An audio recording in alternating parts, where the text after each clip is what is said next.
So, ప్రస్తుతం మనతో పాటు రాజీవ్ సాగర్ ఉన్నారు. మాజీ ఫుడ్ కార్పొరేషన్ నుంచి.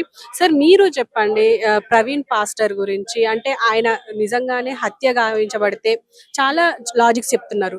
కానీ అంటే యాక్సిడెంటే అనడానికి కూడా చాలా లాజిక్స్ చెప్తున్నారు. మీరు దేన్ని నమ్ముతున్నారు? ఏదైనా మరణమే. అది యాక్సిడెంటా, ఖచ్చితంగా. అది హత్య. ఒక మనిషి మాత్రం ఇవాళ ప్రాణాలు పోగొట్టుకున్నాడు. మాకు ముఖ్యంగా ఒక మానవతా దృక్పథంతోని ఆయనకి ఇద్దరు పాస్టర్ ప్రవీణ్ పగడాల గారు ఒక చానా చిన్న స్థాయి నుంచి ఈ రోజు ఈ స్థాయి వరకు వచ్చాడు. ఇంటర్నేషనల్ స్పీకర్గా ఎదిగిండు. 2 రాష్ట్రాల్లో సుపరిచితుడు. ఇలా ఆయనకి పిల్లలు, ఇద్దరు ఆడపిల్లలు. ఆ ఇద్దరు ఆడపిల్లలు కాకుండా ఇంకొక 12 మంది ఆడపిల్లలను సాతుండు. ఇలా 14 మంది రోడ్డు మీద పడడం అనేది చాలా బాధాకర విషయం. అది ఎట్లయిందా, ఏం జరిగిందా అనేది తర్వాత విషయం. కానీ అలాంటిది కావద్దని కోరుకుంటున్నాం. ఒకవేళ యాక్సిడెంట్ అయినా కూడా అట్లాంటిది కావద్దు. ఎందుకంటే ఇలా ఆయన మన మధ్య లేడు.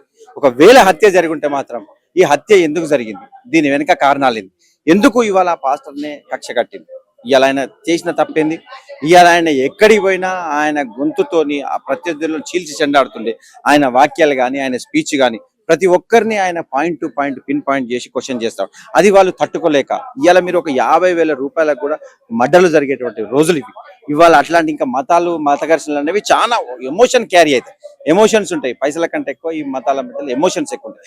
ఆ ఎమోషన్స్ రేకెత్తించే విధంగా ఇవాళ రావడానికి ప్రధాన కారణం ఏంటంటే క్రైస్తవ నాయకులు ఎవ్వరు కూడా ఈ డిబేట్ చర్చలకు పోయి ఏ మతాన్ని మీరు విమర్శించొద్దు. అది హిందూ మతం కాదు అయినా, ముస్లిం మతంనైనా మీరు ఎవరిని విమర్శించే హక్కు మీకు లేదు. మీరు చెప్పుకోవాలనుకుంటే క్రైస్తవ మతం గురించి చెప్పుకోండి, మీ మంచి గురించి చెప్పుకోండి. మీరు అంతే తప్ప మీరు వాళ్ళ తప్పు, రాముడు అట్లా ఇది ఇట్లా అని చెప్పే హక్కు మీకు లేదు. అది ఫస్ట్ మనం తప్పు చేస్తున్నాం కాబట్టి వాళ్ళకు మనం శత్రువులు అవుతున్నాం. ఆ శత్రువులు కావాలనే ప్రధాన కారణం ఎందుకు అవకాశం ఇవ్వాలి? అలాంటిది అవకాశం లేకుండా మీకు ఇంతకుముందు చూడొచ్చు, ఒక 10-15 సంవత్సరాలు అరే క్రైస్తవుడు అంటే వాళ్ళు మంచోళ్ళు, పాపం వాళ్ళ గురించి ఎందుకులే అనేటువంటి రోజు నుంచి ఇవాళ వాళ్ళను కూడా చంపే వరకు తీసుకొచ్చుకున్నాం. దాంట్లో ఎవరికి పాత్ర ఉన్నది, ఎందుకు జరిగింది అనేది కూడా మేము కూడా ఆలోచన చేసుకోవాలి అవసరం ఉంది. కాబట్టి మేము ఇవాళ ఈ వేదిక నుంచి, తెలంగాణ జాయింట్ యాక్షన్ కమిటీ వేదిక నుంచి ముఖ్యంగా అందరి నాయకులను 2 రాష్ట్రాలను అడిగేది ఏంటంటే మన గురించి చెప్దాం. క్రైస్తవం ఒక మతం కాదు, క్రైస్తవం ఒక మంచి, క్రైస్తవం ఒక శాంతి, క్రైస్తవం అనేది ఒక మార్గం. అదే నేర్పిద్దాం తప్ప మనం అవతల వాళ్ళతో విద్వేషాలకు పోయి మనం ఇలా ప్రవీణ్ పాస్టర్ గారు వచ్చింది చావు కారణమైన ఎవరు దీనికి కారణం? ఇలా ఎవరిని అడుగుతాం? ఇలా ఎవరు కూడా బాధ్యులు కాదు.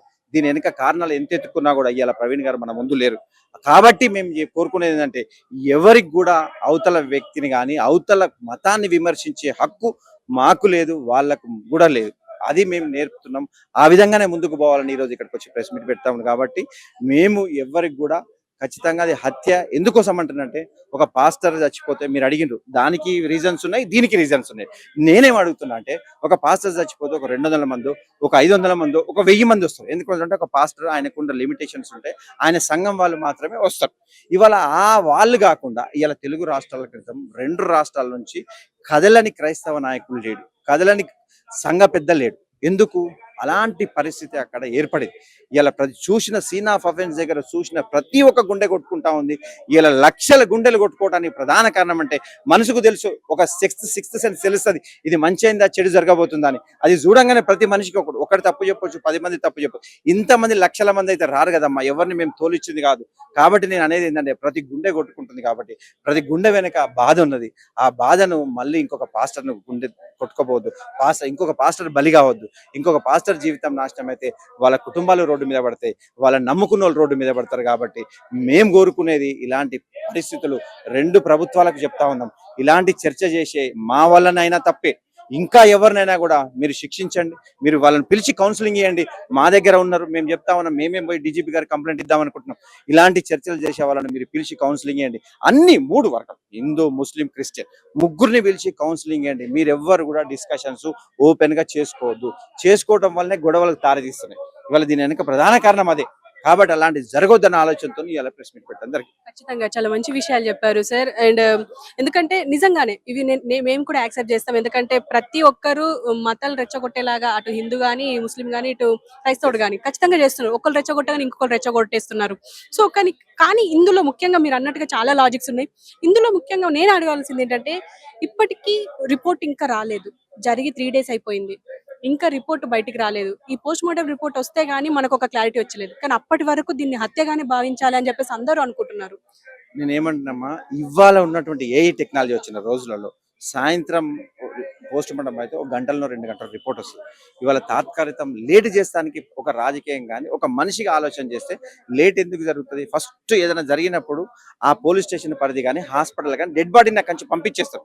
ఎందుకోసం అంటే అక్కడ వాళ్ళ కుటుంబాలు కానీ అక్కడ ఉన్న వాళ్ళ పరిస్థితులు కానీ అన్ని వాతావరణం వేడెక్కుతుంది. కాబట్టి ఫస్ట్ అక్కడ నుంచి పంపించేస్తారు. అక్కడి నుంచి పంపించేసినాక ఇయ్యాలన్నటువంటి వేడి రేపు ఉండదు. ఇలా డెడ్ బాడీ ఆల్రెడీ వచ్చేసింది. వేల మంది పోలీసులు, వందల మంది పోలీసులను పెట్టి హైదరాబాద్కి పంపించారు. ఇవాళ మీరు ఇక్కడ చూసిండ్రు, అది జరిగింది ఇవాళ 4వ రోజు అవుతుంది. మొదటి రోజు ఉన్నటువంటి వేడి 4వ రోజు ఉండదు. ఇవాళ మరి ఆ ప్రభుత్వం ప్రజలకు ఏం మెసేజ్ ఇవ్వాలనుకుంటుంది, వాళ్ళు ఏం చెప్పాలనుకుంటారు, ప్రజలను మైండ్ మేకప్ చేస్తుందా? చిన్నగా ఇవాళ ఎస్పీ గారు మాట్లాడింది, ఆయన హెల్మెట్ పెట్టుకోపోలేదు కాబట్టి కింద పడి ఉండొచ్చు అని క్వశ్చన్ మార్క్ వేసి, అంటే ఇంకా మీరు ఏం చెప్పబోతున్నారు? మీరు ప్రీ ప్లాన్డ్గా ఉన్నారా? మరి ఎవరి కోసం పనిచేస్తా ఉన్నారు? లేకుంటే ఇంకొకటి కూడా ఉండొచ్చు, ఇలాంటిది ఏదైనా నిజం బయట పెడితే ఇంకా విద్వేషాలు రెచ్చగొట్టే విధంగా ఉంటాయి, అలాంటిది కూడా జరుగుతుంది ఒక డౌట్ ఉంది. ఎందుకోసం అంటే ఇలాంటి వాతావరణం అట్లా ఉన్నది. ఒక క్రైస్తవుడే కాదు, అన్ని వర్గాల ప్రజలు కూడా ఇలా ఆవేశంతో ఉన్నారు. ఏదన్నా ఇప్పుడు పోస్ట్ మార్టం రిపోర్ట్ ఇమీడియట్గా ఇచ్చిరనుకో, 2 రాష్ట్రాల్లో ఏ విధంగా ఉంటుంది, ల్యాండ్ ఆర్డర్ ఏమైనా కంట్రోల్ అవుతుందా, అలాంటిది కూడా ఉంది. కాబట్టి దయచేసి మేము కోరుకునేదంటే మీరు ఇవాళ లేట్ కూడా చెయ్యొద్దు, అవసరం లేదు. చేయాల్సింది ఎవడు శిక్ష తప్పు చేసినాడు ఖచ్చితంగా శిక్ష పడాల్సిందే. అది ఎవరైనా కూడా శిక్ష పడేంత వరకు ఆ కుటుంబానికి మేము అండగుంటాం. ఇవాళ ఇక్కడ అడ్వకేట్ జనార్దన్ కుటుంబంకైనా, ఇలా ప్రవీణ్ పగడాల గారి కుటుంబంకైనా ఖచ్చితంగా అండగుంటాం. నేను చెప్పేది ఏంటంటే, మీరు అడిగినరు ఈ ఇవాళ మీరు సోషల్ మీడియాలో పొద్దున ఒక పోస్ట్ చూసారు, ఒక 20-25 సంవత్సరాల మధ్యలో ఉంటాడు అబ్బాయి, డైరెక్ట్ గా చెప్తుండు. అది ఎందుకు ఆ ధైర్యం ఎక్కడి నుంచి వచ్చింది? డైరెక్ట్ గా చెప్తుంది. ఇలా షాక్ ఏం మాట్లాడి, ఇవాళ వాళ్ళకి ఒక రూల్స్ ఉన్నాయి, నేను మాట్లాడుకునే హక్కు ఉంది కాబట్టి మేమే సంపేసినాం అని పోస్ట్ పెడతా ఉండి, ఇంకొక వ్యక్తి ఏమో ఆయన తాగి రోడ్డు మీద పోతుంటే చనిపోయిందని ఇంకొకటి పోస్ట్ పెట్టారు. ఇలా ఒక మనిషి చనిపోతే ఇలా మనం మానవులు తిరగ లేకుండా రాక్షసులు తిరగ ప్రవర్తిస్తున్నాం. ఇలా మానవత హృదయాలు ఎడిపోయినాయి. ఒక మనిషి చనిపోయిన తర్వాత కూడా చనిపోయిన వాళ్ళ మీద కామెంట్లు పెట్టేటువంటి దౌర్భాగ్య పరిస్థితి ఏర్పడ్డది. అలాంటిది మా సైడే మేము వచ్చి ఇక్కడ మేము తక్కువ చేసుకునైనా కూడా క్రైస్తవులు శాంతియుతంగా ఉండాలి, మీరు గొడవలు పెట్టుకోవద్దు, ఎవరన్నా ఇట్లాంటిది పెట్టితే కూడా మీరు రియాక్ట్ కాకండి. ఇలా మనకు పోలీస్ శాఖలు ఉన్నాయి, చట్టాలు ఉన్నాయి, ఏదన్నా ఇంకొకటి చేతులకు తీసుకుంటే ఆయన ఆ విషయం పక్కదారి పడుతుంది, ప్రవీణ్ ప్రకాష్ పోయి ఇంకొక ఇష్యూ అవుతుంది. ఇవాళ అది మళ్ళీ కామ్గా పక్కకి దారి పడుతుంది. కాబట్టి మనము ప్రవీణ్ గారి ఆశయాలను నెరవేర్చాలంటే, ఆయనకు ఆత్మశాంతి కలగాలంటే, ఎవరైతే చేసిండ్రో వారిని శిక్షించేంత వరకు మనం సమయం పాటిస్తాం. ఖచ్చితంగా న్యాయస్థానం నమ్మకం ఉన్నది.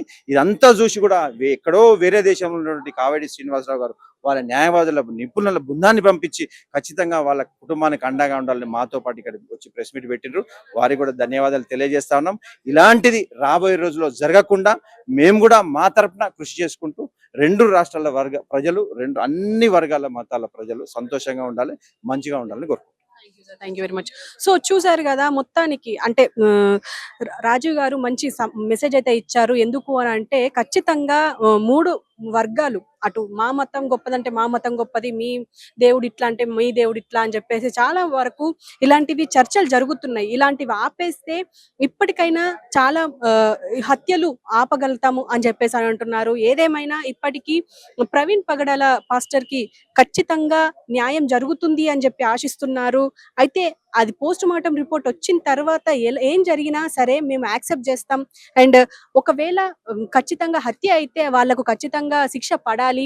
అండ్ ఒకవేళ అది కాకపోతే ఖచ్చితంగా దాన్ని మేము జాగ్రత్తగానే తీసుకుంటాం. ఇక పైనుంచి మేము ఎలాంటివి ఇలా ఎవరిని రెచ్చగొట్టేలాగా మేము చెయ్యము. అండ్ చాలా సామరస్యంగా ఉండడానికి ప్రయత్నిస్తాము అండ్ సానుకూలంగానే ఉంటాము అని చెప్పేసి అంటున్నారు. సో ఏదేమైనా ఇది మంచి మెసేజ్ అనే భావించాలి.